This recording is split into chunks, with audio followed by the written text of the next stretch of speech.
నమస్కారం అండి. అందరికీ నమో నమః. ఈనాటి ప్రసంగాన్ని ప్రారంభిస్తున్నాను. మొట్టమొదలు మాతరం పితరం నత్వా స్మృత్వా శ్రీ గురు పాదుకాం ప్రారభే మమ వక్తవ్యం స్తుత్వా వాణీం వినాయకం. మా తల్లిదండ్రులకు నమస్కరించి గురు పాదుకలను స్మరించుకుని వాణి వినాయకులకు నమస్సులు అర్పించి ఈ ప్రసంగాన్ని ప్రారంభిస్తున్నాను. ఈనాటి నా ప్రసంగం యొక్క శీర్షకం సంస్కృత భాష సాహిత్య విశేషాలు. ఇందులో మన శర్మ గారు ఇచ్చిన శీర్షకం భాష సాహిత్య చరిత్ర ప్రక్రియలు వైభవం అన్య భాషానుబంధం. సరిగ్గా ఖచ్చితంగా అవే టైటిల్స్ గా తీసుకుని నేను ఈ వక్తవ్యాన్ని ఏర్పాటు చేసుకున్నాను. మొదలుగా ఆ పరబ్రహ్మ తత్వాన్ని ఒకసారి స్మరించుకొని సరస్వతి మాతకు ప్రణతులు అర్పించి మొదలు పెడదాము. యో బ్రహ్మాణం విదధాతి పూర్వం యో వై వేదాంశ్చ ప్రహిణోతి తస్మై తమ్హదేవమాత్మబుద్ధి ప్రకాశం ముముక్షుర్వై శరణమహం ప్రపద్యే. కళ్యాణాని తనోతు కాపి తరుణే శృంగాద్రిభూషాయితా శ్రీమచ్చంకర దేశికేంద్ర కలితం చక్రం సదాధిష్ఠితా. దూరస్థామపి పాదనం రజనతాం విద్యాయురారోగ్య సత్సంతత్యాది మనోరథాప్తి సహితాం సంతన్వతి సత్వరం. ముఖ్యమైన విభాగం ఇందులో సంస్కృత భాష సాహిత్య విశేషాలు. ఈ సంస్కృత భాష అనే శీర్షకం కింద భాషా పరిచయము, భాషా ప్రాముఖ్యము, భాషా అపోహలు పరిహారాలు, భాషా ప్రాచీనత సంబద్ధత అని తీసుకున్నాను. తర్వాత సాహిత్య విశేషాల కింద సాహిత్య విలక్షణత, కవి యొక్క సంస్కృత కవి అనే కాన్సెప్ట్ ఒక పరిచయము, సాహిత్య ప్రక్రియలు, సాహిత్య చరిత్ర విధానం, అంటే చరిత్ర అంతా చెప్పుకోలేము కనుక సాహిత్య చరిత్ర విధానం బిందువులు చెప్పుకుందాము. ముఖ్య కవులు కొందరిని నా పేరు తలుచుకుందాము, ముఖ్య నాటకకర్తలు గద్యకారులను తలుచుకుందాము. తర్వాత సాహిత్య వైభవం, సంస్కృత సాహిత్యం యొక్క వైభవం ప్రాశస్త్యం తెలుసుకుని దానికి అన్య భాషానుబంధంలో తెలుగు ఒక్కటే తీసుకున్నాను. ఆ తర్వాత ఉపసంహారం చెప్పుకొని ముగిద్దాము. మొదటి విభాగమైన సంస్కృత భాషలోకి ప్రవేశించబోతున్నాం. శక్తి చాపశర ఘంటికా సుధా పాత్ర రత్న కలశోల్ల సత్కరాం పూర్ణచంద్రవదనాం త్రిలోచనాం శారదాం నమత సర్వసిద్ధిదాం. సర్వసిద్ధి ప్రదాత్రైన శారదకు నమస్కరించి మరొక్కసారి ఈ మొదటి విభాగంలోకి ప్రవేశిద్దాం. సంస్కృత భాష పరిచయము. అసలు సంస్కృత భాషలో ఏమి ఉంది? అందరూ సంస్కృతం అంటారు. ముఖ్యంగా మనం చాలా అక్కడిక్కడ వినే విషయాలనే నేను ఒక చోట పెట్టే ప్రయత్నం చేశాను. అందులో కొన్ని చాలా మటుకు మీకు తెలిసి ఉండొచ్చు, కొన్ని ఏమన్నా తెలియని ఉండొచ్చు. తేనె కన్నా తీయని తెలుగు భాష, నిజమే కదా, మనందరిది మన మాతృభాష. కానీ అటువంటి ఎన్నో భాషలకు జనని మన సంస్కృతం. జనని సంస్కృతంబు సకల భాషలకును అనేది మనకు తెలిసినదే సూక్తి. మన దేశపు భాష సంస్కృతం, విదేశీ భాష కాదు, ఆంగ్లం కాదు. ఆంగ్లం ఎంత అందంగా ఉన్నా మంది కాదు. ఆంగ్లాన్ని ఎంత పొగిడినా ఆంగ్లేయుడు వచ్చి ఆంగ్లం గురించి చెప్తే మనం చెప్పిందంతా వృధా పోతుంది. మనం షేక్స్పియర్ గురించి ఎంత గొప్పగా చెప్పినా వాళ్ళు షేక్స్పియర్ గురించి చెప్పిందే మనం చదువుకోవాలి, కానీ మనం చెప్పింది ఎవరు వినరు. మన కాళిదాస్ గురించి మనం చెప్పుకున్నది మనకు విలువగా అనిపిస్తుంది. ఆ తర్వాత ఎవరైనా సంస్కృతం అనంగానే ఇట్లా కరిగిపోతారు, ఒక క్షణం కోసమన్నా కరుగుతారు తప్పకుండా. అంత ఇష్టాన్ని కలిగించగలిగే శక్తి ఆ తల్లిలో ఉంది. నేను ఇవాళ సరస్వతి ప్రతిసారి ఏ సబ్జెక్ట్ తీసుకుంటే ఆ కవిని మనం ప్రశంసించుకొని ముందుకు వెళ్తాం కదా. ఈ రోజు నేను సరస్వతి మాతనే తీసుకున్నాను. ఎందుకంటే భాష, సంస్కృతము, సరస్వతి వేర్వేరు మాటలు కావు. భాష అంటేనే సరస్వతి, భాష అంటే సంస్కృతం, అంతే. అంతటి ప్రాచీనత్వం, అంతటి ప్రాశస్త్యం ఆ భాష కలిగినాయి కనుక, అది సరస్వతి స్వరూపమే కనుక, మనలో ఒక సహజమైన ఒక ఆత్మ స్థాయి ఇష్టాన్ని మనలో కలిగించగలిగే శక్తి ఆ తల్లికి ఉన్నది. మన అస్తిత్వాలు, మన జ్ఞాన సంపదలన్నిటికీ కూడా సంస్కృత భాషలో మూలాలు ఉన్నవి. కాబట్టి సంస్కృత భాష ద్వారా మనము మన మూలాన్ని చేరతాము.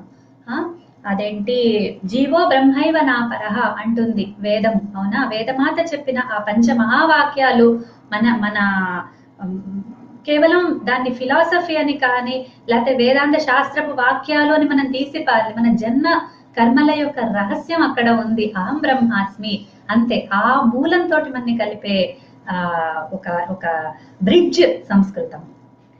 సంస్కృతంలో యాసలు ఉండవు. సంస్కృతంలో ఎటువంటి, మనకు తెలుగులో ఒక తెలంగాణ, ఒక ఆంధ్ర, ఒక గోదావరి, జిల్లాకు ఒక భాష. మళ్ళీ తెలంగాణలో పోతే మళ్ళీ అందులో ఉపభాగాలు.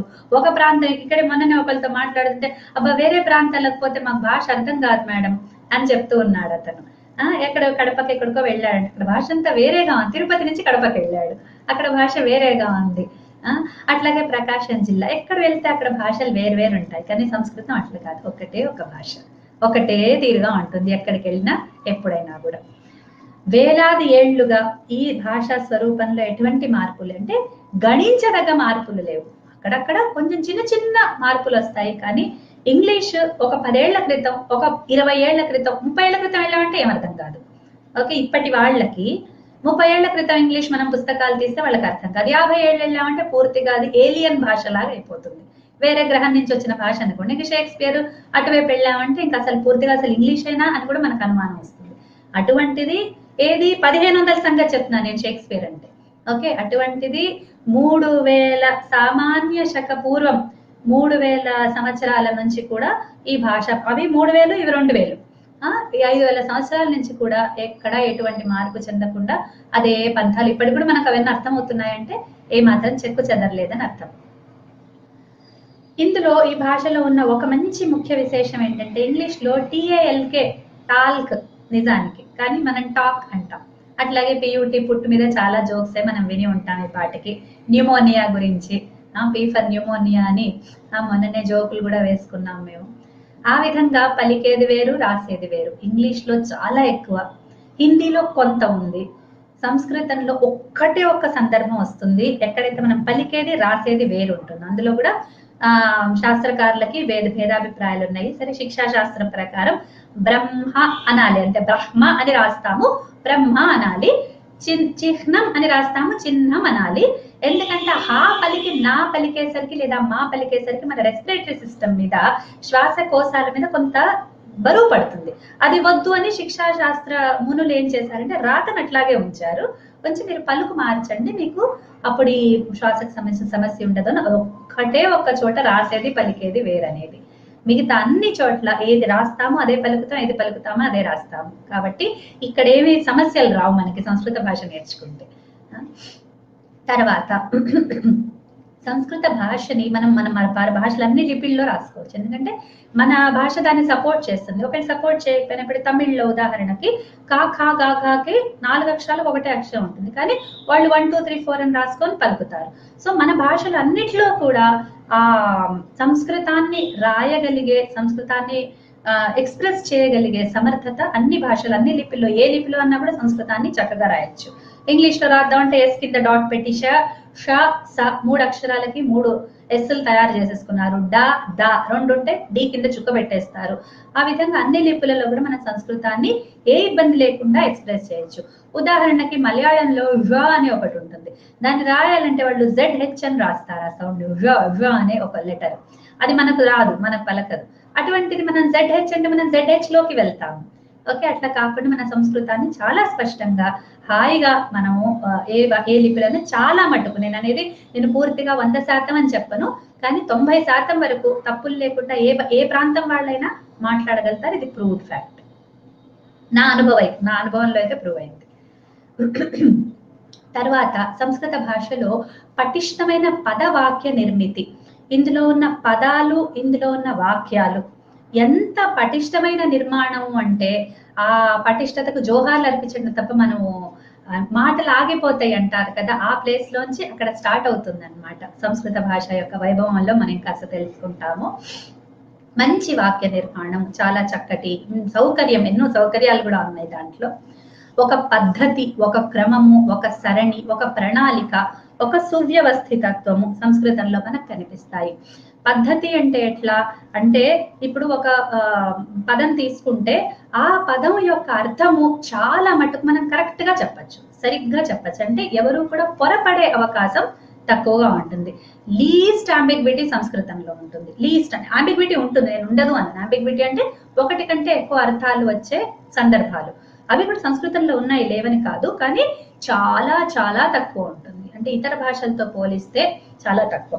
ఒక చిన్న అమ్మాయి ఒకసారి నాతోటి, అబ్బా ఎంత కష్టమైన భాష, నన్న ఎంత కష్టమైన భాషకు ఒక పద్ధతి ఉన్నప్పుడు, ఇప్పుడు చాలా పెద్ద ఎత్తైన బిల్డింగ్ ఉందండి, చాలా ఎత్తు, ఎన్ని ఫ్లోర్స్ అండి, 40 ఫ్లోర్లు, 50 ఫ్లోర్లు, 100 ఫ్లోర్లు. సింగపూర్ లో 100 ఫ్లోర్ బిల్డింగ్ ఉందని నాకు తెలుసు. నాకు తెలియదు ఎన్ని ఫ్లోర్లు ఉంటాయని నాకు తెలియదు, నేను ఎప్పుడు వెళ్ళలేదు, చూడలేదు. అక్కడ ఉన్న వాళ్ళు చెప్పారు, అమ్మో 100 ఫ్లోర్ల బిల్డింగ్ నేను ఎట్లా ఎక్కుతాను అని బాధపడతారా వాళ్ళు. లిఫ్ట్ ఉంది, మెట్లు ఉన్నాయి, ఆల్టర్నేట్ విధానాలు ఉన్నాయి ఎక్కటానికి. పద్ధతి ఉన్నప్పుడు మనం భయపడాల్సిన అవసరం ఉంది. కాబట్టి ఆ పద్ధతి సంస్కృతంలో ఉన్నంత పటిష్టంగా నాకు తెలిసి ఇక్కడ కూడా ఏ భాషల్లో కూడా మనకు అంత ఖచ్చితమైన సిస్టమ్ మనకి కనిపించదు. దాదాపు 100% దగ్గరగా ఉంటుంది. ఆ తర్వాత ఈ మధ్య కాలంలో ఒకటి రిక్ బ్రిక్స్ అనే అతను ఒక 20 ఏళ్ల క్రితం, దాదాపు 15-20 ఏళ్ల క్రితం ఒక మాట అన్నాడు, సంస్కృత భాష కంప్యూటర్స్ కి చాలా పనికొచ్చేది, చాలా పెద్ద హైప్ అయిపోయింది. కానీ సంస్కృత భాష, అది కొంతవరకు నిజమే, కానీ భాషగా కాక సంస్కృతం యొక్క వ్యాకరణంలో ఉన్న కూర్పు ఉంది కదా, పాణిని రాసిన అష్టాధ్యాయి, ఆ కూర్పు, ఆ సూత్రాలన్నీ కూడా ఒక ప్రోగ్రామింగ్ లాంగ్వేజ్ లాగా ఉంటుంది. దాన్ని కనుక మనం పట్టుకొని వెళ్తే కంప్యూటర్కి ఏమన్నా ఉపయోగపడుతుందా అని కూడా చాలా జరిగాయి. సో వాళ్ళు తెలుసుకుంది ఏంటంటే ఈ డిసాంబిగ్విటీ చేయాల్సిన అవసరం సంస్కృతంలో చాలా తక్కువ చోట్ల వస్తుంది. అంటే పాసిబిలిటీ, మనం ఒకటే పదాన్ని ఆంగ్లంలో మనం మార్చేసరికి సెంటెన్స్ లో, ఇప్పుడు హీ గాట్ ఎ పోస్ట్ అంటే పోస్ట్ అంటే ఉద్యోగమా, పోస్ట్ అంటే పోస్ట్ మ్యాన్ తెచ్చే ఉత్తరమా, ఆ విధమైనవి చాలా రకాల సమస్యలు వస్తాయి. వాక్యం కూడా మనకు కంప్లీట్ అని చెప్పలేము ఆంగ్లంలో. అటువంటిది సంస్కృతంలో కొద్దిగా కాంటెక్స్ట్ బలంతో మనం చాలా చక్కటి భావాన్ని ఇబ్బంది లేకుండా వ్యక్తపరచవచ్చు. తర్వాత రామాయణాది ఆదర్శ గ్రంథాలకు మన సంస్కృతమే నెలవు. ఒక్క రామాయణం చాలా, అరవిందో అంటాడు, ప్రపంచంలోని పుస్తకాలన్నీ కాల్చేసేయండి, ఏమన్నా కానీ మొత్తం ప్రళయం వచ్చేయని కాక ఒక్క రామాయణం ఉంచండి చాలు, మళ్ళీ ఇంత సివిలైజేషన్ రివైవ్ అవుతుంది అంటే అంత శక్తి ఆ పుస్తకంలో ఉంది. ఇది అబద్ధం కాదు. మీరు ఇప్పటికిప్పుడు ఒకటి ఏదన్నా అనువాదంతో కూడిన సంస్కృతం, అంటే సంస్కృత శ్లోకము విత్ అనువాదం ఉన్న ఏ గ్రంథమన్నా తీసి రామాయణంది చదవండి, ఎవరి అనువాదమైనా సరే, మీకు ఆనందం లభించకపోతే, మీకు అబ్బా ఆహా ఇది నాది అని అనిపించకపోతే, మనం భారతీయులమే కాదు, మనం మనుషులమే కాదని కూడా చెప్పచ్చు. ఎందుకంటే ప్రపంచ దేశాలన్నీ కూడా రామాయణాన్ని అంతగా ఆదరించాయి కాబట్టి ఇది అబద్ధం కాదు, అతిశయోక్తి కాదు. రామాయణమే కాదు, ఆ తర్వాత ఎన్నో గ్రంథాలు వచ్చినాయి, మహాభారతం, భాగవతము, పురాణాలు ఎన్నో ఉన్నాయి. మళ్ళీ చూస్తాం మనం వాటన్నిటిని కూడా వివరంగా. అన్నిటిలో ఉన్న ఒక మంచి అంశం ఏంటంటే నీతి పూర్ణమైన కథనాలు ఉంటాయి, చక్కటి నీతి విలువలు, ఎక్కడా కూడా వాటికి మనము తగ్గే పని లేదు. పద సంపద దగ్గరికి వస్తే సంస్కృతాన్ని బీట్ చేసే పదజాలము ఎక్కడా కూడా లేదు. సంస్కృతాన్ని వేరే ఇతర భాషలతో పోలిస్తే ఒక పదానికి ఎన్ని పాసిబుల్ పర్యాయ పదాలంటే, ఉత్త నీరు అనే దానికి 80 మాటలు ఉన్నాయి, ఉత్త స్త్రీ అనే దానికి దాదాపు 20-25 పదాలు ఉన్నాయి. ఆ విధంగా ఇప్పుడు ఆ నీరు అనే దాంతో, నీరు ఇచ్చేది అంటే మేఘము, దాన్ని చేసేసుకున్నాం అంటే జలద, ఆ విధంగా రకరకాల శబ్దాలు వస్తాయి. ఈ విధమైన పద సంపద కనుక మనం తీసుకుంటే దానికి అనంతమైన పద సంపద దాంతో తయారై మనం చేయగలిగే పని చాలా ఎక్కువ ఉంటుంది. సంస్కృతంలో అవకాశం చాలా ఎక్కువ ఉంటుంది. That gives a very good place for creativity, మంచి రచనాత్మకత, సృజనాత్మకతకి చాలా నెలవు సంస్కృత భాష. ఆ తర్వాత ఇటీవల కాలంలో ఇందాక మనం అనుకున్నట్టు సంస్కృత భారతి కృషి చాలా చెప్పదగింది. సంస్కృతాన్ని పాపులరైజ్ చేయటం, పాపులరైజ్ అనే మాట ఎందుకంటున్నా అంటే, ఇదివరకు అంత పాపులర్ కాదు భాష, అది కఠినమని ఏదేదో పేర్లు పెట్టేసి పక్కకు పెట్టేశారు, అవన్నీ కూడా చూస్తాం మన వివరంగా. కాబట్టి సంస్కృత భారతి కృషి ఈ సందర్భంలో మనము తలుచుకోదగిన మాట. తర్వాతి అంశం నేను మాట్లాడబోయేది భాష ప్రాముఖ్యం. ఇప్పటిదాకా అందులో విశేషాలు సంస్కృత యొక్క సంస్కృత భారతి అంటే సంస్కృతం యొక్క వాక్కు అని అర్థము. సంస్కృత వాక్కు అర్థము మనం దాంట్లో ఉన్న పరిచయ విషయాలు మనం కొన్ని బేసిక్ విశేషాలు తెలుసుకున్నాము. ఇప్పుడు మనం భాష ప్రాముఖ్యానికి వద్దాం. ఈ భాష యొక్క వైశిష్ట్యం అంటే ఇతర భాషలతో పోలిస్తే ఈ భాష యొక్క వైశిష్ట్యం ఏమిటి అంటే ఉచ్చారణ స్పష్టత. ఇందాక అనుకున్నట్టు ఉచ్చారణ స్పష్టత మనకు వస్తుంది. మీకు ఏదన్నా చాలా మందిని చూడండి, ఎవరికన్నా ఈ మన మాట సరిగ్గా రాకపోయినా సరైన ఉచ్చారణ స్పష్టత లేకపోయినా వీళ్ళకి శ్లోకాలు నేర్పించండి, మంచి భాష వస్తుంది అని చెప్తారు. ఇప్పటికి కూడా అదొక మెడికల్ ఫీచర్ లాగా, అది ఒక చికిత్సా విధానం లాగా మన దేశంలో ఇప్పటికీ ఉంది. పిల్లలకి శ్లోకాలు చెప్పించండి, వాళ్ళకి మంచి భాష వస్తుంది అని అంటారు. ఎందుకంటే సంస్కృతంలో ఆ సౌకర్యం ఉంది కాబట్టి. తర్వాత ప్రామాణికత. ఏది చెప్పండి, మనకి ఆచార వ్యవహారాలు తీసుకోండి, ఏది జీవితంలో ప్రపంచంలో ఏది హాస్తి తదన్యత్ర అని అంటారు కదా, ఎన్నే హాస్తి నతత్వచిత్. ఇక్కడ ఉన్నది ఎక్కడైనా ఉన్నది, ఇక్కడ లేనిది ఎక్కడా లేదు, ఇక్కడ లేదంటే ఇంకెక్కడ ఉండదు అన్న విధంగా ఆ విషయాలన్నిటికీ కూడా ఒక ప్రామాణికత అంటే ఒక స్టాండర్డైజేషన్, అంటే ఇది ఇట్లా ఉండాలి అంటే ఇట్లా ఉండాలి అంటే అటువంటి ఆ పటిష్టమైనవన్నీ కూడా మనకి సంస్కృత భాషలో మనకి కనిపిస్తాయి. ఆ తర్వాత శాస్త్ర ఆధారితత్వం, అన్నిటికీ కూడా ఒక శాస్త్ర ఆధారం బాగా మనకి ఉంటుంది. ఉదాహరణకి మాట్లాడే దాంట్లో ఇప్పుడు మనం తెలుగు కరెక్ట్ గా మాట్లాడుతున్నామా లేదా ఎవరిని పోయి అడుగుతాం? స్టాండర్డ్ భాష చేశారని చెప్పేసి ఆంధ్ర కృష్ణా జిల్లాల భాషని స్టాండర్డ్ గా ఎంచుకున్నారు అప్పట్లో. తర్వాత సరే మిగతా అన్ని ఇప్పుడు సినిమా రంగంలో తీసుకుంటే ఒక భాష స్టాండర్డ్, వార్తలు న్యూస్ ఛానల్స్ తీసుకుంటే ఒక భాష స్టాండర్డ్, రాత తీసుకుంటే ఇంకో భాష స్టాండర్డ్. ఆ విధంగా మనం తెలుగులో ఒక స్టాండర్డ్ అంటే మనం ఏం తీసుకొని వస్తాము? ఆ బాధ మనకి సంస్కృతంలో లేదు. ఎందుకంటే ఏం కావాలనే శిక్షాశాస్త్రానికి వెళ్ళిపోతాము. యాజ్ఞవల్క్య శిక్ష, మన పాణినీయ శిక్ష, ఈ విధంగా ఒక 25 శిక్షలు ఉన్నాయి, అది వేరే మాట. ఆ శిక్షాశాస్త్రాలన్నింటిలో సాధారణ భూమికలు అన్ని ఒకటే ఉంటాయి, 1-2 అంశాలు కొద్దిగా తేడా ఉంటాయి. అవి కూడా మనం రిజాల్వ్ చేసేసుకోవచ్చు. ఏదో ఒక శిక్షా శాస్త్రాన్ని పట్టుకుని మనం చేసినా అది ప్రామాణికం అవుతుంది. కాబట్టి ఆ విధంగా ప్రతిదానికి ఒక శాస్త్రం, కేవలం మాటకి చెప్తున్నా, ఆ విధంగా వ్యాకరణానికి, వాక్య నిర్మాణం రూల్స్ అన్ని ఏవి తీసుకుంటే వాటికి ఒక చక్కటి శాస్త్రీయ ఆధారం మన సంస్కృతంలో కనిపిస్తుంది. తర్వాత మన సంస్కృతికి పునాది, ఇక దీన్నైతే నేను వివరించనే అక్కర్లేదు. ఏ కళ తీసుకోండి, ఏ ఎక్స్ప్రెషన్ తీసుకోండి, జీవితంలో ఏ అంశాన్ని తీసుకోండి, దానికి కావాల్సినవన్నీ సంస్కృతంలో ఉన్నాయి. ఓకే, అది మనం కొద్దిసేపట్లో చూస్తాము. సంస్కృతానికి కేవలం మన దేశం వాళ్ళు కాదు, విదేశీయులు సైతం చాలా ఆకర్షితులయ్యి సంస్కృతాన్ని ఆదరిస్తున్న ఒక పుణ్యవంతమైన ఒక గర్వపడదగిన సందర్భంలో మనం ఉన్నాము. ఇప్పుడే కాదు, చాలా కాలంగా అందరూ సంస్కృతం అంటే ఒక రకమైన ఫిదా అంటారు చూడండి, ఆ టైప్ లో ఫిదా అయిపోతారు. సంస్కృతాన్ని విన్నా, చూసినా, దాన్ని తెలుసుకున్నా ఎంత అనుభూతి చెందుతారంటే చాలా ఆకర్షణ. అది ఒక విదేశీ పండితుడితో మాట్లాడుతూ ఆయన సంస్కృతం కొన్ని సేవలు చేస్తున్నారు. ఎట్లా అంటే మీరు తన అమెరికన్ అన్నమాట, మీరు ఎట్లా సంస్కృతంలోకి వచ్చారు అంటే, ఒకరోజు నాకు ఫిలాసఫికల్ క్వశ్చన్స్ ఉండేవి నా జీవితంలో. ఒకరోజు సడన్ గానే చేతులు ఇట్లా పెట్టి నా చేతుల్లోకి భగవద్గీత మాత వచ్చింది. అప్పటి నుంచి నేను సంస్కృతానికి అనుబంధం చెందాను, నేను అనుభూతి చెంది నాలోకి తెచ్చేసుకున్నాను, నేను ఆమెకు అయిపోయినాను అంటూ ఆయన చాలా భావాత్మకంగా ఆ మాటని పలకట్టం నాకు ఇప్పటికీ గుర్తుంది. విదేశీయులు సైతం ఆకర్షితుల్ని చేయగలిగే భాష సంస్కృత భాష. అది ఒక ప్రాముఖ్యం మనకి, అదేం తప్పుతో తెలుగు భాష కావాలని వచ్చిన విదేశీయులు ఉన్నారు, హిందీ భాష కావాలని వచ్చిన వాళ్ళు ఉన్నారు, రకరకాల భాషలు మన భాషలు నేర్చుకుంటున్నారు. కానీ సంస్కృతం ప్లేస్ సంస్కృతం, ఎన్ని నేర్చుకున్నా సంస్కృతం నేర్చుకుంటే ఉన్న తృప్తి, ఉన్న ఆకర్షణ మిగతా వాటికి తక్కువనే చెప్పాలి. తర్వాత ఆచార వ్యవహారాల జ్ఞానం మనకి దీంట్లో తెలుస్తుంది. ఏమైనా మీరు కావ్యం తీసుకోండి, స్మృతులు తీసుకోండి, వేదాలు తీసుకోండి, ఏ గ్రంథాలు తీసుకున్నా వాటి వల్ల మీకు మంచి ఆచార వ్యవహారం ఏదో ఒక రకంగా మీకు ఆ విజ్ఞానం మీకు అందుతుంది. దర్శనాలు ఏవి తీసుకోండి, వాటిల్లో ఎక్కడో అక్కడ మీకు ఒకటి మీకు సంబంధించిన, మీ జీవితానికి సంబంధించిన ఒక అంశం దాంట్లో తప్పకుండా దొరుకుతుంది. తర్వాత ఈ ప్రాముఖ్యం విషయంలో ఒకటి మంచి చెప్పదగిన పాయింట్ ఏంటంటే సంశ్లిష్టత. ఈ మన తెలుగులో ఇప్పుడు చూడండి, రాముడు అన్నం తింటున్నాడు అని ఒక నేను టీచర్ అయిపోకుండా జాగ్రత్త పడతాను. రాముడు అన్నం తింటున్నాడు అంటే రాముడు తింటున్నాడు అన్నం, తింటున్నాడు రాముడు అన్నం అన్నాను అనుకోండి, అవి తెలుగు భాష ప్రకారం తప్పేం కాదు, భావన అర్థమైపోతుంది అవతల వాడికి. కానీ మనము క్రియని చివర్లో పెడతాము, అవునా? కాబట్టి రాముడు అన్నం తింటున్నాడు అంటేనే కరెక్ట్, అన్నం తింటున్నాడు రాముడు అని అంటేనే కరెక్ట్. ఆ మాట కరెక్ట్ కాదు, రెండో వాక్యం, మొదటి వాక్యమే కరెక్ట్ అవుతుంది. అర్థమైనప్పటికీ కూడా అది తప్పు. కానీ సంస్కృతంలో ఆ సమస్య లేదు. అన్నం తింటున్నాడు, సో అన్నాన్ని తింటున్నాడు.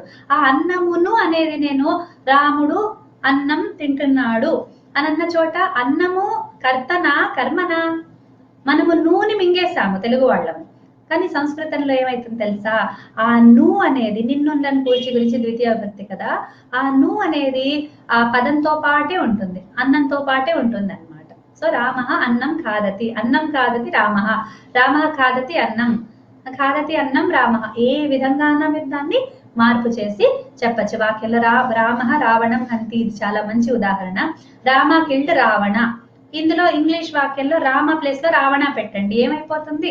చరిత్ర మారిపోతుంది, మన ఫేట్ మారిపోతుంది, సత్యమేవ జయతే మారిపోతుంది, మొత్తం సృష్టికి మూలమైన సత్యం అంతా కూడా నాశనం అయిపోతుంది. ఏది? రామ ప్లేస్ లో రావణ పెడితే చాలు, అవునా? అటువంటి బాధ సంస్కృతంలో లేదు. రామ రావణం హంతి. సో హంతి, హంతి అంటే చంపాడు. రావణుని, ఆ రావణుని రావణం అనే దాంట్లో కలిసిపోయి ఉంటుంది అనమాట.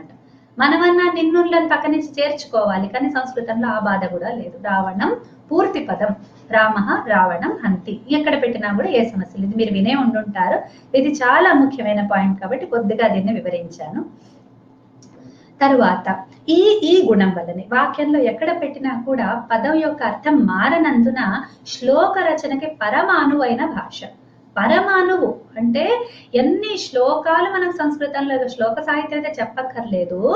అంటే శ్లోకం అంటే మనం కవిత్వం అనుకుంటాం, కాదు, మామూలు వాక్యాలు. ఇప్పుడు మహాభారతం అంతా కథ, రామాయణం అంతా కథ, పురాణాలన్నీ కథలు. ఆ మామూలు సంభాషణలు కూడా అత్రాయాహి జగద్వంద్య సురరాజార్చితేశ్వర మనం చదువుకుంటాం కదా పూజల్లో, వాటిలో అవన్నీ కూడా యాక్చువల్ గా సంభాషణలు. కానీ అవన్నీ కూడా అంటే శ్లోక నిబద్ధమైనవి ఉంటాయి. కాబట్టి ఆ విధమైన కూర్పుకి పద్యాలని ఎన్ని రకాల ఛందస్సులు ఉన్నాయో సంస్కృతంలో అయితే చెప్పకు. నాకు తెలిసి ఒక 100-200 అయితే మామూలుగానే చదువుకుంటాం మనం ఛందస్సులు. అన్ని రకాల ఛందస్సులు, ఇంకా వెరైటీ, ఇంకా సృష్టించేవి కూడా, సృష్టించడానికి కూడా ఇంకా ప్లేస్ ఉంది. ఆ రిథం కరెక్ట్ గా కుదిరితే చాలు, ఎన్నో రకాలుగా మనము చేయవచ్చు. దాని తర్వాత ఈ శ్లోకాలు ఎందుకు ఇంపార్టెంట్? మనకు శ్లోకాలు చేసి ఉండొచ్చు, అయితే ఏంటంట, ఎందుకంటే శ్లోకము నేర్చుకోవటానికి చాలా సులువుగా ఉంటుంది. ఇప్పుడు ఉదాహరణకి ఏది ఉన్నప్పుడు, ఒక కాన్సెప్ట్ ఏది ఉన్నప్పుడు దానికి ఒక శ్లోకం వచ్చేస్తుంది అనమాట. ఉపసర్గ అనేది ఒకటి ఉంటుంది. ఆ ఉపసర్గని ధాతువుకి జోడించినప్పుడు దాని అర్థం మారుతుంది. ఏ విధంగా మారుతుంది అని చెప్పడానికి ఒక శ్లోకం. ధాత్వర్థం బాధతే కశ్చిత్ కశ్చిత్ తమనువర్తతే తమేవ విష్నిష్టన్యః ఉపసర్గగతి స్త్రిధా. ఆ విధంగా 3 విధాల ఉపసర్గగతి అనేది కూడా శ్లోకంలో ఉంటుంది. మనం ఆ శ్లోకం చూసి ఏదో కవిత్వం ఏమో అనుకుంటాం, కానీ అది కవిత్వం కాదు. ఒక చక్కటి ఉపసర్గ విషయమైన వ్యాకరణ విషయం చక్కగా అది ఆ శ్లోకం మనకు చెప్పేస్తుంది. కాబట్టి నేర్చుకోవటానికి చాలా అనువు శ్లోకాల్లో ఉంటుంది కనుక మనకి శ్లోకాల రూపంలోనే మనకి ప్రాచీన సాహిత్యం అంతా మనకు కనిపిస్తుంది. వాళ్ళు తెలివి లేక వాళ్ళకు వాక్యాలు రాయటం రాక శ్లోకాలు రాయలేదు. మనం నేర్చుకోవడానికి మనకు సులువుగా ఉండే పుస్తకాలు ఇట్లా కంటతా పట్టేసి ఇవాళ రేపంటే అన్ని చిప్స్ అవి అన్ని వచ్చి మెమరీలు పెరిగిపోయి వీటిలో పెడుతున్నా ఈ మెమరీలు దెబ్బతింటున్నాయి. ఈ మెమరీలు పెరిగేసరికి కంప్యూటర్లు ఈ మెమరీలు దెబ్బతింటున్నాయి. అప్పుడు వాళ్ళకి ఆ తప్పు వాళ్ళు చేయలేదు, వాళ్ళు ఈ మెమరీకి ఎక్కువ ప్రాముఖ్యాన్ని ఇచ్చారు. ఆ తర్వాత సూత్రబద్ధత, ఇదే కారణం వల్ల, అంటే ఈ ఎక్కడ పెట్టినా కూడా వాక్యంలో అది మారదు కాబట్టి అతి కాంపాక్ట్ గా సంధి, అది వాడికి నేను అది జోడించలేదు, సంధి ఫీచర్స్ నేను పెట్టలేదు దీంట్లో. ఆ సంధి ఫీచర్స్ అన్నిటి వల్ల కూడా పదాన్ని ఎక్కడ పెడితే అది కరెక్ట్ గా తక్కువ స్థానాన్ని అది ఆక్రమిస్తుందో అట్లా పెట్టి సూత్రాలు తయారు చేశారు. సూత్ర సాహిత్యం నాకు తెలిసి సంస్కృతంలో ద బెస్ట్. ఓకే, నాకు మిగతా భాషల గురించి అంతగా తెలియదు, కానీ పాసిబిలిటీ కనుక చూస్తే, ఆ భాషలు నేర్చుకున్న కొత్త అనుభవంతో ఆలోచిస్తే వేరే ఏ భాషల్లో కూడా సంస్కృతం అంత సాధ్యమైతే కాదు. సూత్రబద్ధతకు అనువు దీనివల్ల ఉంటే అతి సంక్షిప్తంగా భావాన్ని వ్యక్తపరచగలిగే శక్తి కూడా ఉంది. మళ్ళీ ఇది వేరు, అది పదాల కూర్పు వల్ల పదాలని చేర్చటం వల్ల వచ్చింది సూత్రబద్ధత. కానీ అతి సంక్షిప్తంగా ఒక భావాన్ని, అతి తక్కువ పదాలు వాడి ఒక భావాన్ని చెప్పగలిగే ఫీచర్ సంస్కృతంలోనే ఉంది. ఆ తర్వాత ఒక వాక్యం ద్వారా ఎన్ని రకాల అర్థాలు కావాలంటే అన్ని రకాలు చేయించగలిగే శక్తి. మా నిషాద ప్రతిష్ఠాం త్వమగమ శాశ్వతి సమాహ యత్క్రౌంచ మిథునాదేకం అవధి కాం మోహితం. దీనికి కనీసం ఒక 10 రకాల వ్యాఖ్యలు నేను విన్నాను. ఓకే, ఇంకొక ఆయన అయితే ఇంకొక 12 రకాలు ఆయన చెప్పారు. ఆ విధంగా ఎన్ని రకాల అర్థాలు దాంట్లోంచి, తన సందర్భాన్ని ప్రకారం, ఫిలాసఫీ ప్రకారం, ఆ విధంగా అంటే ఆ పదాల్లోంచి వచ్చే ఆ శక్తి అంత గొప్పగా ఉంటుంది. ఆ తర్వాత పర్యాయ పదాలు చెప్పాను కదా, ఎంత ఖని అంటే ఎన్ని పర్యాయ పదాలు ఉన్నాయంటే ఒక్కొక్క దానికి. అసలు శబ్దకల్ప ద్రుమం తెరిచి ఒక దేవత అనే పదానికి చూస్తే 15-20 అయితే ఊరికే ఉంటాయి. సామాన్యంగా 15-20 ఉంటాయి. చాలా ఎంతో రేర్ పదం అయితే తప్ప ఆ కల్చర్ అటువంటిది. ప్రేమ అనే భావనకి కూడా ఎన్ని పదాలు అంటే అన్ని పదాలు. కాబట్టి చక్కటి మంచి వ్యక్తీకరణ కోసం మనకి అంటే ఇప్పుడు ఆయన మన్మధుడిని స్మరహ అంటారు. సో ఎక్కడైతే స్మరణతో సంబంధించిన ఆ భావాలు ఉన్నాయో అక్కడ స్మరహ అని ఆయన పేరు అక్కడ ఆ విధంగా ఔచిత్యం, కాళిదాసులో ఔచిత్యం ఉంది. అది ఇదంటే ఇది ఆ పర్యాయ పదాల్లోంచి కూడా అతి అనువైంది తీసుకొని ప్రయోగించటం అనేది ఒక వైశిష్ట్యం సంస్కృతంలో. తర్వాత మనకు ఏ పదాలు కావాలన్నా, నేను ఇవాళ ఒక చిన్న ఎక్స్పెరిమెంట్ చేశాను. ఏంటంటే పేపర్ తెచ్చా, నాకు దీనికోసం నాకు ఉదాహరణలు కావాలంటే నేను మామూలుగా న్యూస్ పేపర్ తెచ్చి అసలు ఏమేమి సంస్కృత పదాలు ఉన్నాయి మన తెలుగులో చూద్దామని చెప్పి తీస్తే ఒక చిన్న ఆర్టికల్లో నాకు ఎన్ని దొరికాయో.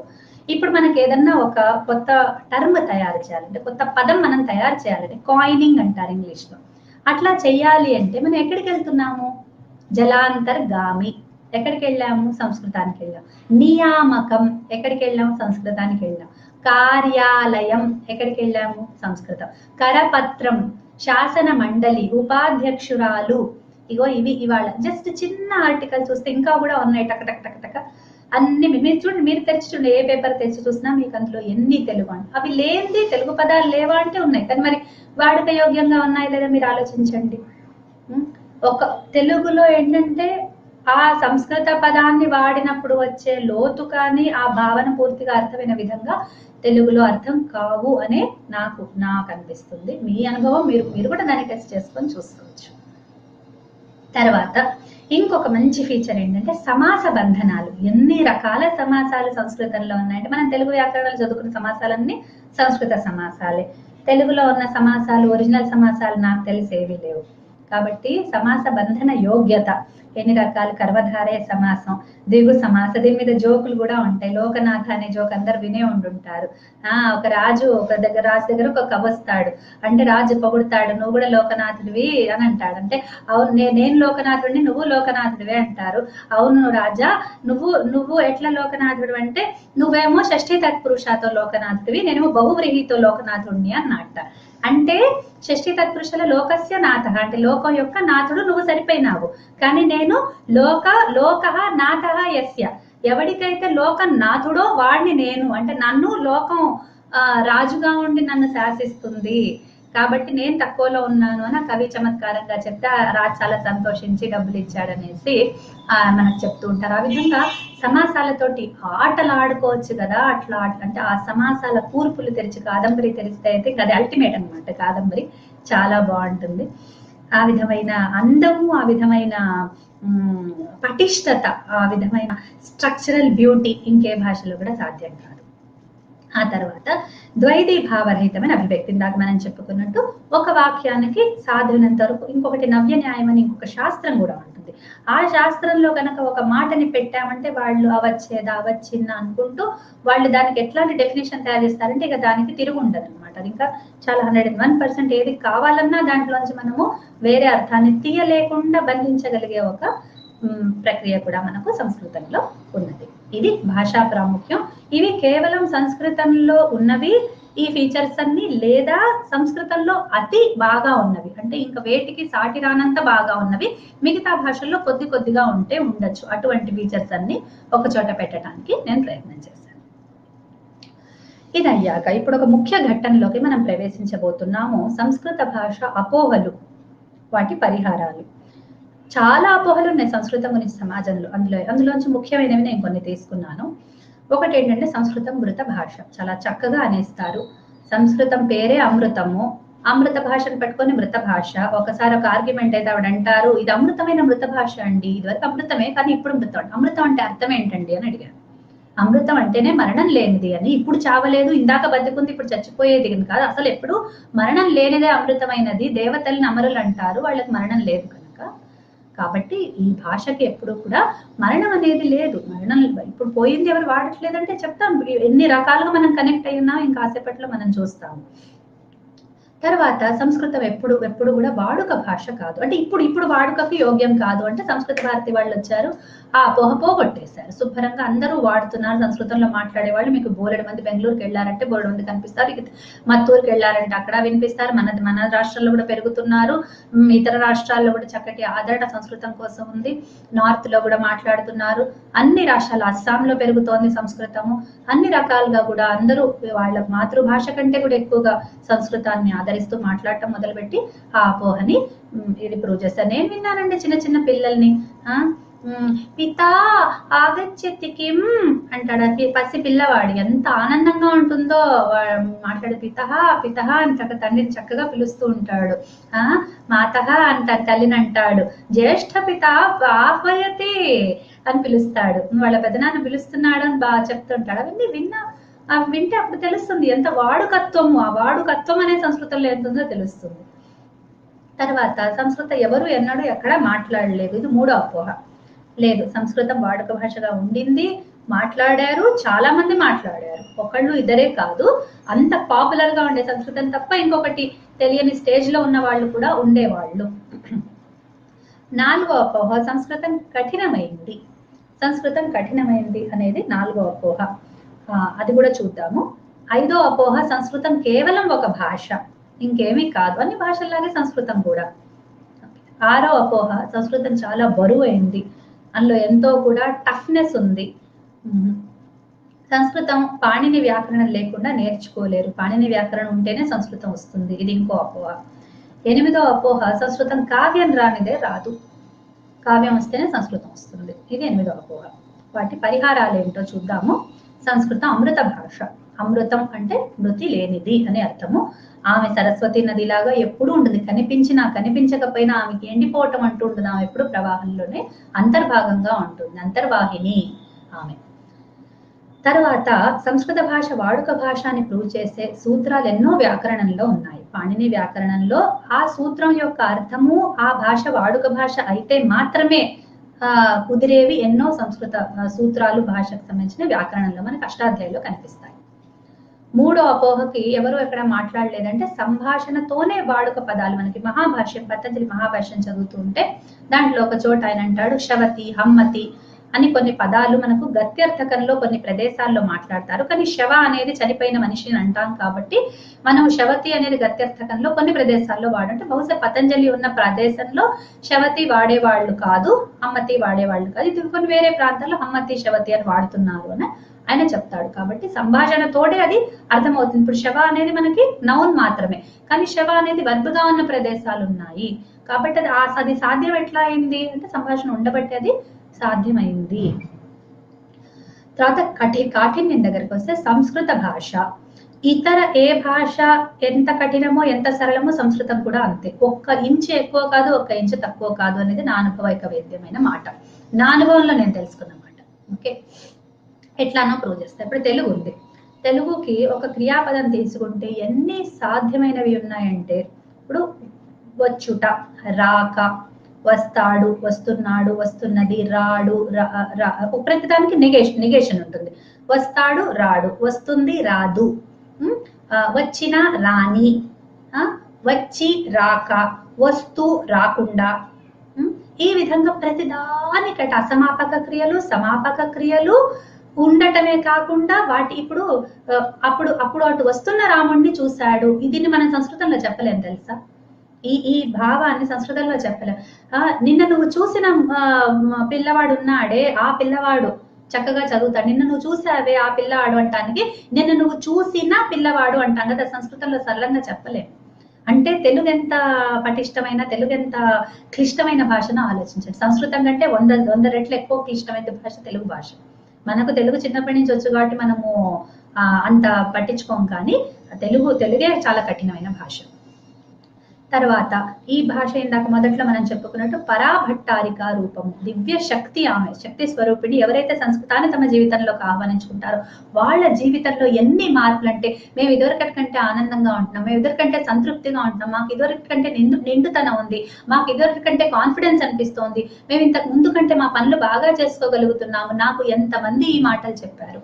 సంస్కృతం వాళ్ళ జీవితంలోకి వచ్చిన తర్వాత ఎన్నో మార్పులు వాళ్ళలో జరిగినాయి. కాబట్టి ఇది కేవలం భాష కాదు. కాబట్టి సంస్కృతాన్ని కేవలం భాష అనుకున్న వాళ్ళందరూ మూర్ఖులు. తర్వాత బరువైనది అంటే ఆ బరువు ఇంత కనుక్కున్నట్టు పర్యాయ పదాలు, భావం యొక్క గాంభీర్యము, అర్థ గాంభీర్యానికి మనం భారవిని చదివితే అసలు అమ్మో అంతంత హెవీ పద్యాలు అంటే ఒక్కొక్కటి ఒక కిలో పద్యాలు ఉంటాయో. మరి గోల్డ్ ఉంటుంది చూడండి, ఒక బంగారు కాయిన్, మన బంగారు బిళ్ళ మనం తీసుకుంటే అది ఇంతే ఉంటుంది. అంటే దాని సైజ్ చిన్నది ఉంటుంది, కానీ చేతిలో పెట్టుకుంటే మనం మొయ్యలేం, ఇట్లా అయిపోతాం. సంస్కృతం కూడా అటువంటిదే. మరి అట్లా అంటే దాన్ని ఏమంటాం? గోల్డ్ తప్పు అంటామా? గోల్డ్ అంత బరువుగా ఉంటుందా? నాకు అస్సలు నచ్చదు. ఇనుముతో పోలుస్తామా బంగారాన్ని? పోల్చలేం కదా. అట్లాగే సంస్కృతం యొక్క సుసంపన్నతగా మనం దాన్ని అర్థం చేసుకోవాలి. ఆ విలువ అంత గొప్పది. తర్వాత పాణిని వ్యాకరణం అక్కర్లేదు సంస్కృతం నేర్చుకోవడం. మీలో ఎవరైనా సంస్కృతం నేర్చుకోవాలి అనుకుంటూ ఈ మాటలు అపోహలు విని మీరు ఆగిపోతే మీకు ఉపయోగపడుతుందంటూ నేను ఇవన్నీ చెప్తూ ఉన్నాను. సామాన్య వ్యాకరణం చాలు. సామాన్య వ్యాకరణం అంటే మీరు ఇంగ్లీష్ నేర్చుకోవడానికి ఎట్లయితే ఒక నౌన్స్ అవి మీరు వాడతారో అట్లాగే ఇందులో కూడా అన్నమాట. ఓకే, అదైన తర్వాత ఇప్పుడు ఒక నౌన్, వర్బ్ అనే పదాలు మనం వాడుతున్నామా లేదా? ఇందులో కూడా అట్లాగే అన్నమాట.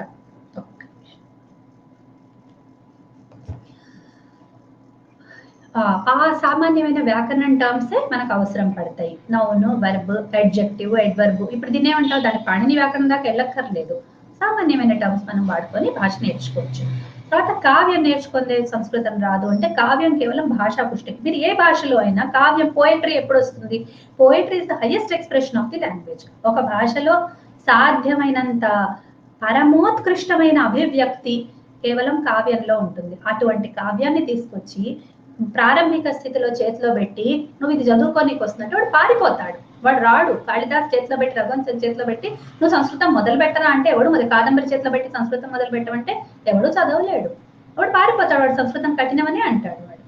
కాబట్టి మనం తెలుసుకోవాల్సింది ఏంటంటే కావ్యం కేవలం భాషా పుష్టి కోసం. మనం ఒక భాషని చాలా వచ్చిన భాషని ఇంకా బాగా నలకటానికి మనకు కావ్యాలు కావాలే, కానీ ప్రారంభికుల కోసము, మాధ్యమికుల కోసం కాదు అవి. ఇవి అపోహలు, పరిహారాలు. అదయ్యాక ఇప్పుడు మనం నెక్స్ట్ ప్రవేశించబోతున్న అంశము సంస్కృత భాష ప్రాచీనత, సంబద్ధత. అంటే ఒకవైపు కొన్ని వేల ఏళ్ల పాతది అని సంస్కృతం గురించి చెప్తూ, ఇవాళ రోజున మనం ఎందుకు సంస్కృతం గురించి మాట్లాడుకుంటాం? వేలేళ్ల పాతది అయితే పాత చింతకాయ పచ్చడి వదిలేసేయి అని చెప్పేసి మనం అనుకుంటాము. ఇప్పుడెందుకు దాన్ని తీసుకొచ్చి లాగటము అంటే ఇప్పటికీ కూడా సంబద్ధత ఉంది కాబట్టి. బట్ ఆ సంబద్ధత ఏంటో చూద్దాం. అతి ప్రాచీన సాహిత్యం ఈ భూమి మీద వచ్చింది ఋగ్వేదము. అన్నిటికంటే ఫస్ట్ బుక్. ఒకసారి ఒక అతనితోటి చిన్న ఆర్గ్యుమెంట్ లాగా వచ్చి, డెడ్ సీ స్క్రాల్స్ కంటే పాతదా ఋగ్వేదం? నేను తర్వాత పోయి, అప్పుడు నాకు తెలియదు, తర్వాత పోయి చెక్ చేస్తే డెడ్ సీ స్క్రాల్స్ 1500 సామాన్య శక పూర్వం. ఓకే, దాన్ని ఇదివరకు బీసీఈ అనేవాళ్ళు, బీసీ అనేవాళ్ళు ఇప్పుడు బీసీఈ అంటారు, బిఫోర్ కామన్ ఎరా. క్రీస్ట్ ఎరా పోయి కామన్ ఎరా అయింది అది. ఓకే, సో బీసీ అనే బదులు బిఫోర్ క్రీస్ట్, అనో డొమిని అనే బదులు ఇప్పుడు దాన్ని బీసీఈ, బిఫోర్ కామన్ ఎరా అంటున్నారు. కామన్ ఎరా is now CE, now will say CE. Okay, so సామాన్య శక పూర్వం అని మనం సంస్కృతంలో, తెలుగులో అనుకోవచ్చు దాన్ని. సో 3000 సామాన్య శక పూర్వంలో మనకు ఋగ్వేద కాలం. ఇది ఎక్కడ ఉంది? 1500లో ఉందన్నమాట.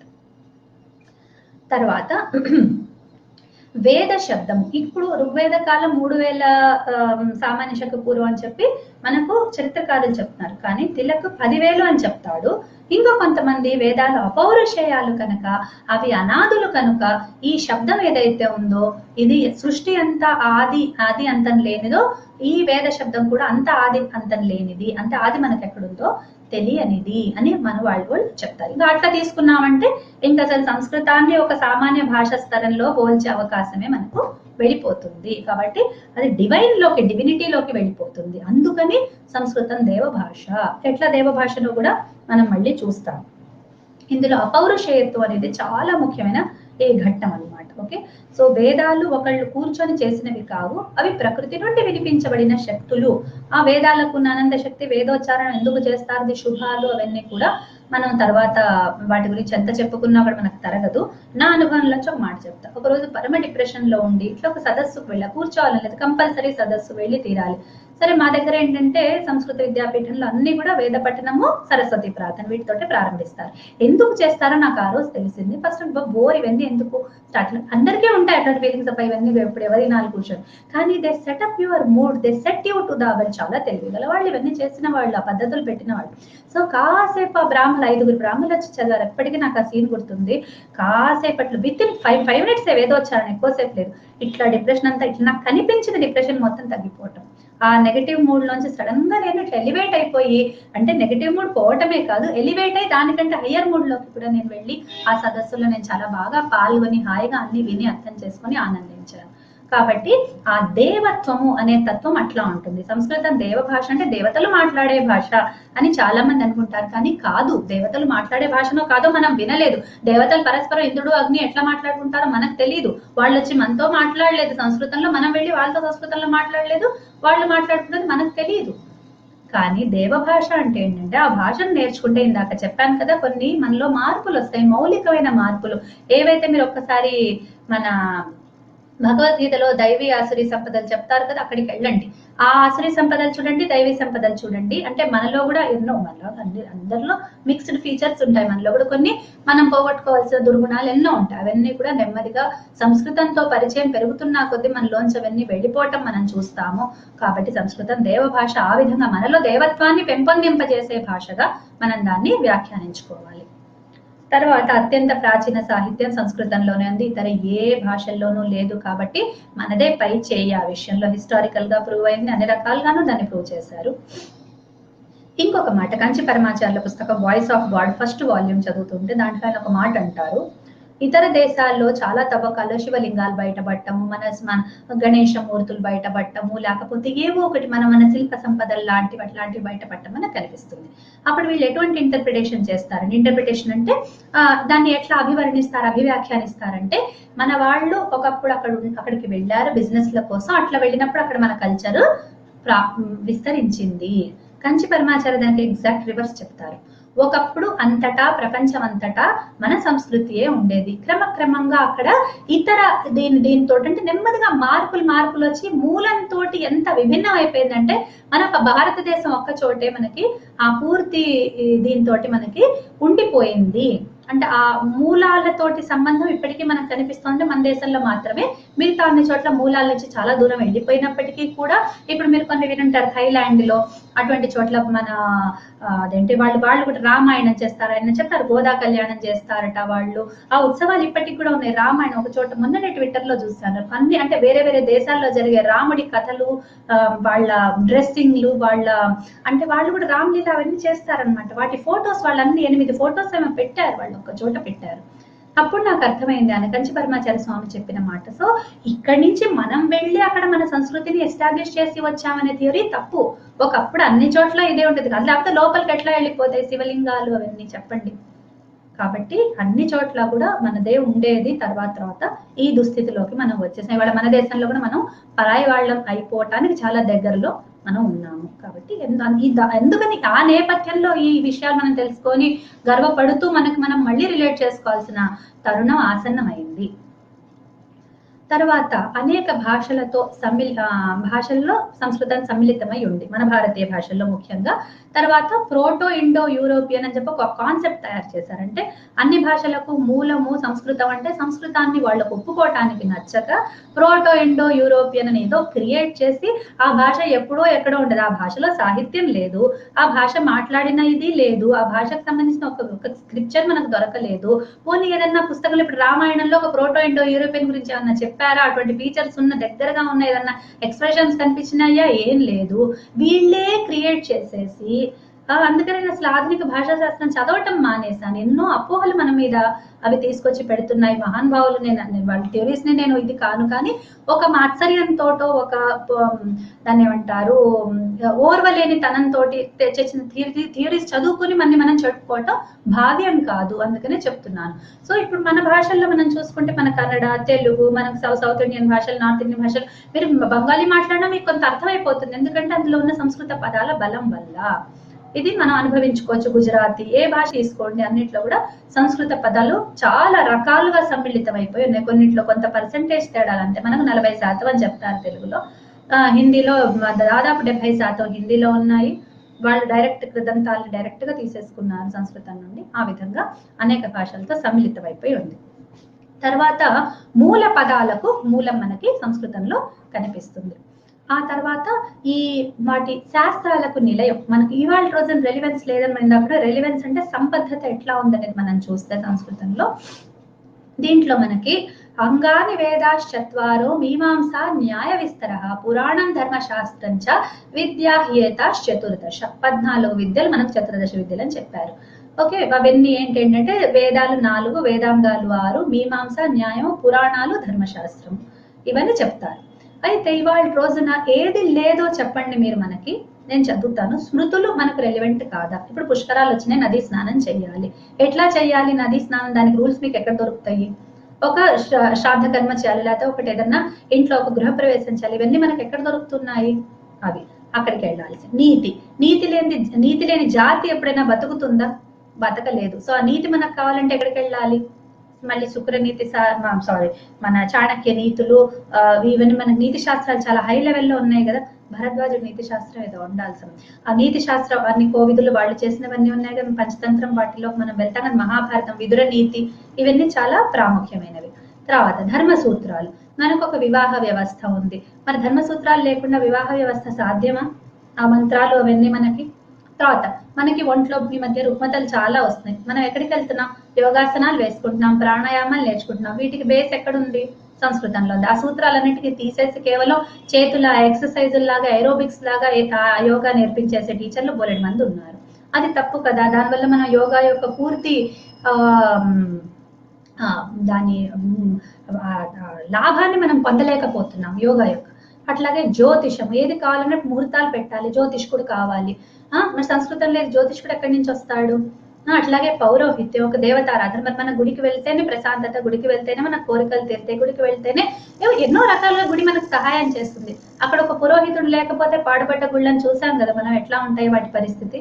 ఒక పురోహితుడు ఉండాలి. పురోహితుడు అంటే సంస్కృతమే కదా.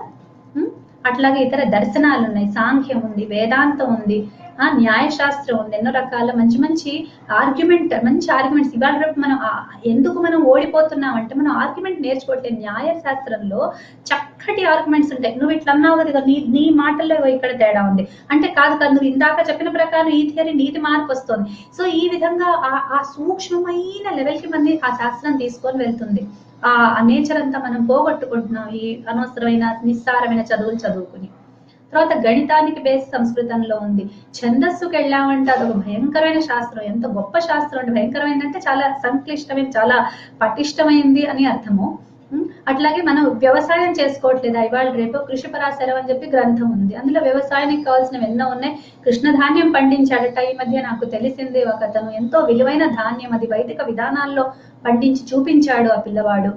తర్వాత రాజనీతి, ఇవాళ రేపు రాజకీయాలు, ఒక నీతి లేదు, ఒక ధర్మం లేదు. రాజనీతికి సంబంధించిన ఎన్నో అంశాలు మనకు సంస్కృతంలో కనిపిస్తూ ఉన్నాయి. ఆయుర్వేదం, మనకు మందులు కావాలంటే ఎక్కడికి వెళ్తున్నాం? ఆయుర్వేదం అంటే ఎవరు? మనం ఇంగ్లీష్ మందులు వాడుతున్నాం. తగ్గుతున్నాయి ఆ సమస్యలు? ఎందుకు తగ్గట్లేదు? వాటిలో పూర్తిగా బాధను తీసేసే శక్తి ఆ మందులో లేదు. మనం ఆయుర్వేదాన్ని ఇంట్లో ఇదివరకు మన నాయనమ్మ అయితే ఇంట్లోనే చిట్కాలన్నీ చెప్పేసేవారు. క్షణంలో ఎన్నో సమస్యలకు డాక్టర్ దగ్గరికి వెళ్ళామంటే ఇంకా చాలా పెద్ద సమస్య వచ్చిందని అర్థం. చిన్న చిన్న వాటికి జ్వరాలు, జలుబులు, దగ్గులు వీటన్నిటి ఇంట్లోనే మందులు చేసేసుకునే వాళ్ళం. ఆ విజ్ఞానం అంతా మనం పోగొట్టేసుకున్నాం. మరంతా సంస్కృతంలో ఉంది కదా, వాటికి సంబంధించిన శ్లోకాలన్నీ ఉన్నాయి. యజ్ఞయాగాలు చేయట్లేదా ఇవాళ రేపు? మంచి జరగాలంటే చిన్న చిన్న హోమాలు మనం గృహ ప్రవేశాల్లో చేసుకునే హోమాల దగ్గర నుంచి చూస్తే గుళ్ళల్లో పెద్ద పెద్ద చండీ హోమాలు అవన్నీ మనకు చేసినప్పుడు వాటన్నిటి సోర్స్ ఎక్కడుంది? సంస్కృతంలో లేదా? అట్లాగే ధనుర్వేదం, ఆర్చరీ అది లేదా? దానికి రూల్స్ ఉన్నాయి.